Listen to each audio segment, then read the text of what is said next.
बिता रहे हैं, वो स्वास्थ्य प्रभावित कर रहे हैं। हमारे देश का नौजवान आज समय के पहले जा रहा है। ये अफसोस की बात है, ये बहुत चिंता की बात है, अफसोस की बात है। इसलिए रात्रि सोने के लिए है, समय से सोइए और प्रयास करिए ब्रह्म मुहूर्त में जागिए, और ब्रह्म मुहूर्त में जाग के आप स्नान करें, नित्य क्रिया से निवृत्त होकर के आप स्नान करें, और स्नान करके सभी शास्त्रों का जो सार है रामचरितमानस, उसका पाठ करिए और हनुमान जी को घर में ही सुना दिए चित्रपट के सामने। ये रामचरितमानस कल्प वृक्ष बन करके आपकी हर मनोकामना को पूरा करेगा। ये संभव है, लेकिन लोगों के न सोने का समय है, न स्नान करने का समय है, न जागने का समय, न स्नान करने का समय, और न भोजन करने का समय। चलते चलते भोजन कर रहे हैं लोग, वो लोग कर रहे हैं कि नहीं? एक हाथ में मोबाइल पकड़े, एक हाथ में समोसा पकड़े, खाते जा रहे हैं, हलो हलो हलो हलो बात करते जा रहे हैं। पता नहीं क्या सिस्टम बन गया। मैं गलत कह रहा हूँ क्या? जल्दी बोलो, मैं गलत कह रहा हूं? एक हाथ में मोबाइल कान से लगा बातचीत, एक हाथ में समोसा खप रहा है, बात हो रही है, वो चलते जा रहे हैं। नहीं नहीं, ये हमारा संस्कार नहीं है, भारतीय संस्कृति का, ये सनातन संस्कृति का ये हमारा नियम नहीं है।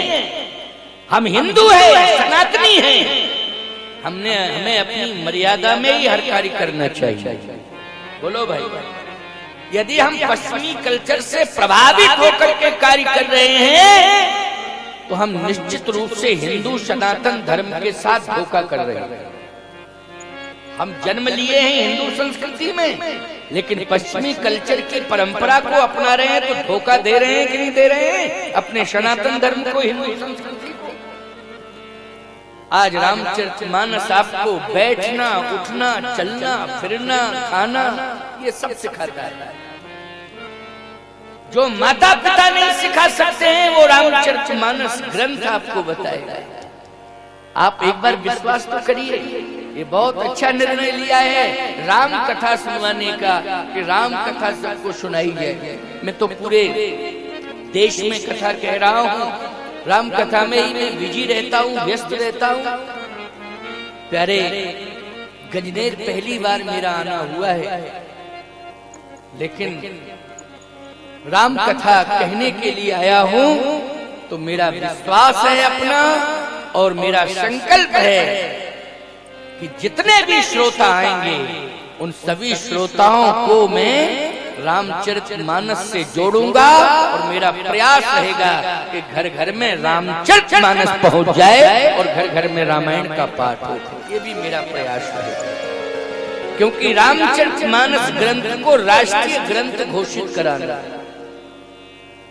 राष्ट्रीय ग्रंथ घोषित कराना है। दो के बारे में संकल्प है, एक तो रामचरितमानस राष्ट्रीय ग्रंथ घोषित हो, और दूसरा गौ माता राष्ट्रीय पशु घोषित हो, तो दोनों का सम्मान सुरक्षित हो जाएगा। जब तक मेरी श्वास चलती रहेगी, मैं मांग करता रहूंगा, और हस्ताक्षर अभियान राष्ट्रीय ग्रंथ रामचरितमानस घोषित हो, इसके लिए सबसे पहले अभियान प्रारंभ हुआ है कामतानाथ प्रमुख द्वार से, कि राष्ट्रीय ग्रंथ घोषित कराऊंगा। करोड़ों हस्ताक्षर हिंदुओं के भारत सरकार के हाथ में सौंपूंगा। भारत सरकार विवश होगी कि राष्ट्रीय ग्रंथ घोषित हो रामचरितमानस, राष्ट्रीय पशु घोषित हो गौ माता। ये प्रयास कामतानाथ जी के दिव्य दरबार से प्रारंभ हो रहा है। हो ही गया, हो क्या रहा, हो रहा, शुरू हो गया। इसलिए रामचरितमानस केवल कल्प वृक्ष ही नहीं है, कामदगिर केवल कल्प वृक्ष ही नहीं है, ये दोनों जो है संजीवनी बूटी हुई, संजीवनी बूटी। आप कहोगे महाराज संजीवनी बूटी, हाँ, जैसे सर्प अगर डस लेता है तो व्यक्ति की मौत होती है कि नहीं होती है? बोलो। सर्प अगर डस ले, काला सर्प जहरीला, तो कंफर्म हो जाता है कि मौत होगी। लेकिन प्यारे, अगर उसे बचाना है, औषधि कोई ऐसी हो कि जिस औषधि को तुरंत दिया जाए और उसके प्राण बच जाए। सर्प डसने इसके बाद लोग विश्वास ही कर लेते हैं कि नहीं अब तो मरना ही पड़ेगा, क्योंकि सर्प ने डस लिया। आज जितने भी संसार में लोग हैं, सभी को सर्पणी डस रही है। और सर्प से ज्यादा खतरनाक है सर्पणी, जैसे नागिन, ये बहुत जहरीली होती है। सांप से भी ज्यादा जहरीली होती है नागिन, समझ गए हो क्यों? बहुत ज्यादा जहर होता है उसमें। कौन ऐसा संसार में है जो चिंता रूपी सर्पणी से न डसा जा रहा है? मुझे तो नहीं लगता है कि कोई ऐसा बचा हो कि जिसको चिंता रूपी सर्पणी डस न रही नहीं। रामायण में लिखा है, इसलिए कह रहा हूं, चिंता सांपिनी काहे न खाया, चिंता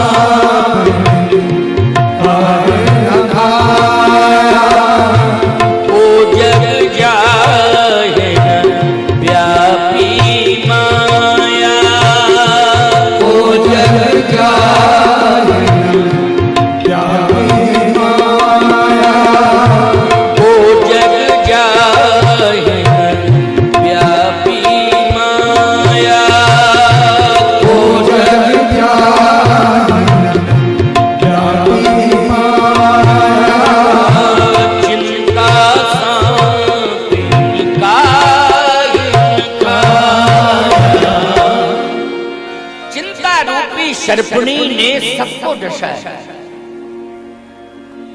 कोई चिंता से दूर नहीं है। मैं एक बात कहता हूं आपसे, जो रोता है समझ लेना चाहिए चिंता है। क्यों भाई? रोने वाले व्यक्ति को देख करके आप क्या कल्पना करेंगे? बोलो। चिंता से युक्त है, कष्ट है, इसलिए रो रहा है। जगत में जब जीव पैदा होता है तो बोलो हंसते हुए पैदा होता है कि रोते हुए? बोलो। इसका मतलब वो जगत में जैसे ही आया चिंताग्रस्त हो गया। भले ही शिशु है, आप समझ नहीं पा रहे हैं उसको क्या चिंता होगी, वो तो बच्चा है, कुछ जानता ही नहीं है। अच्छा, जब जानता नहीं है तो रोना कैसे सीख गया? ये बताओ। कुछ नहीं जानता वो तो। अच्छा बोलो, रोना माँ ने सिखाया है कि रोता हुआ ही आया है? पहले ये बताओ। माँ सब कुछ सिखाती है लेकिन रोना नहीं, रोते हुए ही आता है। जीव की नहीं आता है जगत में? बोलो बोलो। रोते हुए।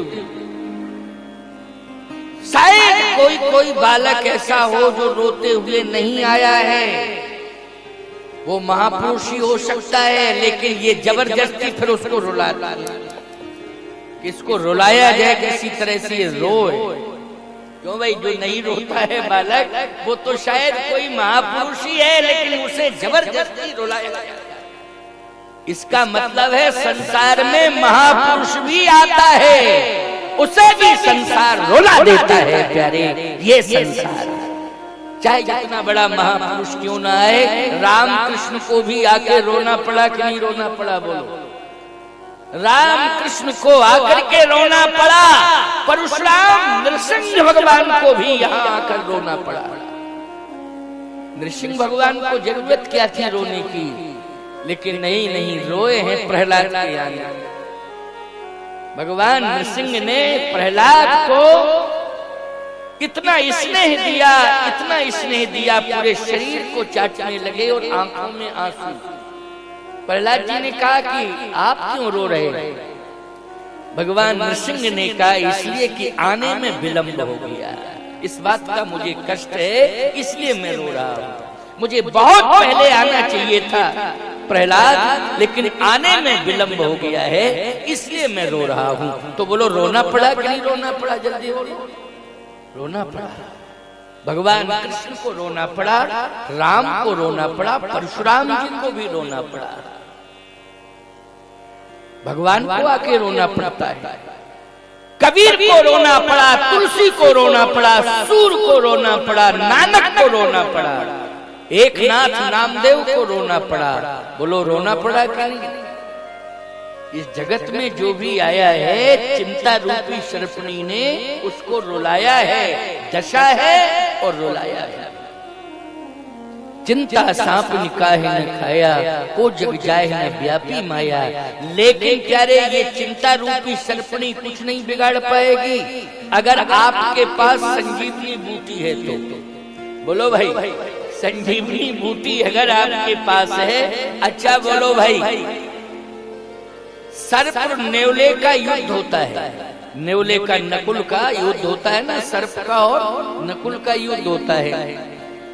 ऐसी बात नहीं है कि सर्प जो है नकुल के ऊपर वार ना करता हो, वो काटता है, उसको मारने की कोशिश करता है, लेकिन जैसे ही डस लेता है वैसे ही नकुल कहता है तू मेरा कुछ नहीं बिगाड़ पाएगा, मेरे पास तो औषधि है, उस औषधि का सेवन मैं करूंगा तो तेरा जहर कोसों दूर मुझसे चला जाएगा। बोलो यही भाव के साथ नेवला आक्रमण करता है सर्प के ऊपर कि नहीं करता है? और सर्प नेवले का कुछ नहीं बिगाड़ पाता है, क्योंकि नेवले के पास क्या है? नकुल के पास, नेवले के पास औषधि है। ऐसे ही प्यारे ये चिंता रूपी सर्पणी कुछ नहीं बिगाड़ पाएगी तुम्हारा, बस तुम्हारे पास दो का सहारा होना चाहिए। किसका? भव भुवंग तुलसी नकुल दशत ज्ञान हर लेत, चित्रकूटिक औषधि चितवत होत शची। ये कामदगिर, चित्रकूट कामदगिर, ये औषधि है संजीवनी। कौन सी औषधि है? संजीवनी। संजीवनी का क्या प्रभाव है? संजीवनी का यही प्रभाव है कि प्यारे प्राण निकल जाए, मुर्दे के मुंह में अगर संजीवनी बूटी डाल दी जाए तो प्राण वापस आ जाते हैं, फिर उसे जीवन मिल जाता है। ये संजीवनी बूटी का प्रभाव है। तो बोलो भाई, कलयुग में दो संजीवनी बूटी हैं, कौन? एक तो राम कथा, दूसरा कामदगिर चित्रकूट। ये संजीवनी बूटी है। प्रमाण क्या है?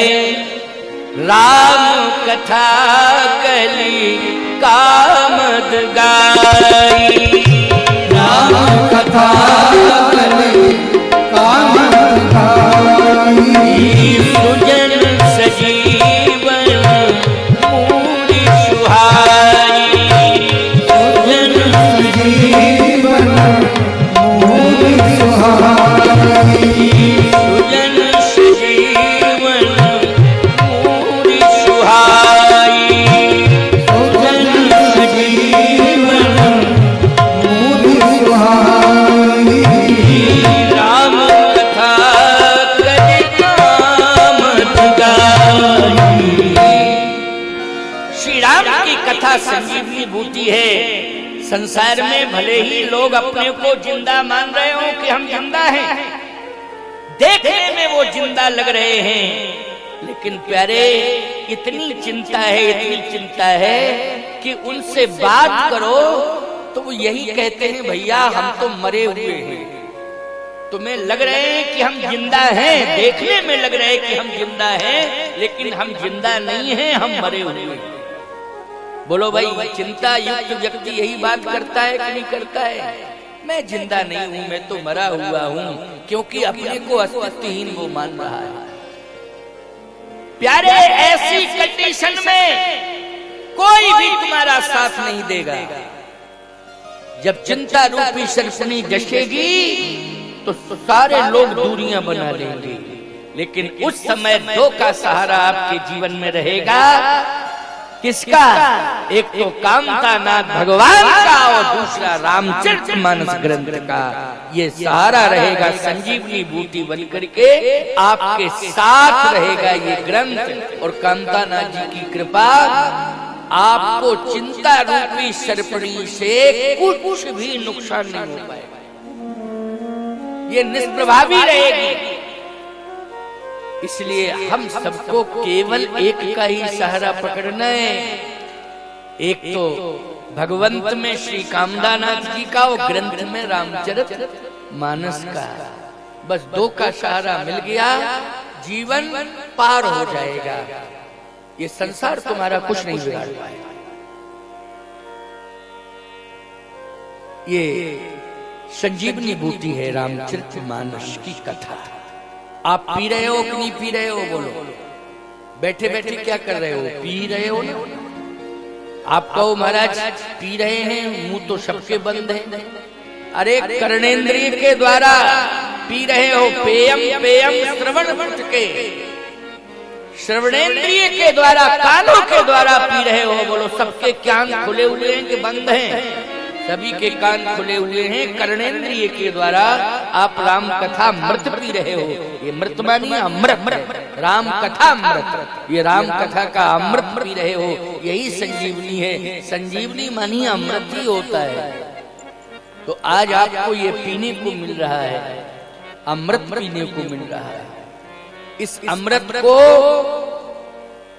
7 दिन तक पूरा पीना और लोगों को पिलाना, क्योंकि आज लोग जहर पी रहे हैं। अमृत कहां पी रहे हैं? जहर पी रहे हैं। अन्यथा मत लेना। आज खादान में बोलो जहर है कि नहीं? आप बच ही नहीं पा रहे हो, स्लो पॉइजन। आप सोच रहे हो कि हम बहुत सुंदर फल लाए हैं। बोले क्या करेगा ये फल? बोले ये फल जो है हमें तुष्टि पुष्टि संतुष्टि देगा। लेकिन उस फल के अंदर क्या भरा हुआ है? पॉइजन, स्लो पॉइजन भरा हुआ है। आज शुद्धता रही कहां है? किसी भी खाद्यान्न में आज शुद्धता नहीं है प्यारे। जहरीला पदार्थ मिला हुआ है। लेकिन बचने का उपाय क्या है? बचने का उपाय केवल भगवान बचाएं तो ही बच सकते हो, और कोई उपाय नहीं। जैसे महाप्रलय और जल जल आ जावे तो ये बचने के चांस खत्म है। लेकिन अगर उसमें भी कोई बच गया, जैसे केदार खंड में, केदारनाथ में अलकनंदा जी में एक ऐसी मोटी धार निकली जल की कि पूरा केदार खंड बह गया। लेकिन जिसको केदारनाथ जी ने बचा लिया वो बच गया, उसमें भी बच गया। बोलो बच गया कि नहीं? दूसरा एक और महाप्रलय हुआ था, कोरोना महामारी। इस कोरोना महामारी में बोलो डॉक्टरों ने हाथ उठा लिए, दवाइयां फेल हो गई, डॉक्टरों ने हाथ उठा लिए। ईमानदारी के साथ बताओ, भगवान ने जिसको बचाया वो बच गया कि नहीं बच गया? भगवान ने जिसको बचाया वो बच गया, और जो चला गया तो चला गया। ऐसी स्थिति में कृपा काम करती है। इसलिए आपके पास एक कृपा का खजाना होना चाहिए। और मैं तो कहता हूं कि हनुमान जी महाराज की कृपा और कामदानाथ भगवान की कृपा, ये दोनों की कृपा कब होगी? जब रामायण पढ़ोगे और रामचरितमानस के अनुसार चलोगे तो निश्चित रूप से कृपा कवच बन करके आपके साथ रहेगी। अब विश्वास करिए, रक्षा करेगी रामचरितमानस की कृपा, कामदानाथ भगवान की कृपा आपके साथ सदा रहेगी और आपकी रक्षा करती रहेगी। ये कृपा में ताकत है। तो